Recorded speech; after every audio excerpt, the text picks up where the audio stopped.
MMI serves a lot of military families. Nationwide, about 7% of U.S. adults are serving or have served in the U.S. military, but about 20% of the consumers that we've worked with over the past several years are members of military families, and that is a really large disparity. Now, some of it is explained because MMI does specifically look for and work with partners who serve that population, but that doesn't explain everything.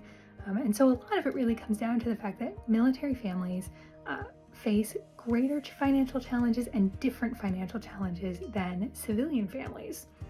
About half the folks that we work with who are in military families actually cite unemployment or loss of job as their primary challenge. And so we looked a little bit deeper. What we found is that it is frequently the spouse, the non-serving spouse of the military, whose job was specifically affected. And a lot of it comes from just the moving that is often associated with service. So they may have had a job in the first city, they get new orders, they have to move to a new base, and suddenly that means leaving that job when they might not have a new job lined up in the new city. So there's that period of time where they're a one-income household again. It can also mean that their job may just not be available in that area, depending on what they do. So it's a real challenge, and it's a challenge that seems to have been exacerbated by COVID. And so I want you really to know two things.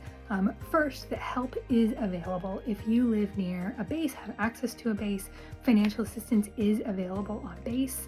And if you aren't comfortable doing that, you can always come to moneymanagement.org to speak with a counselor to find out other ways that you can deal with debt or a budget shortfall.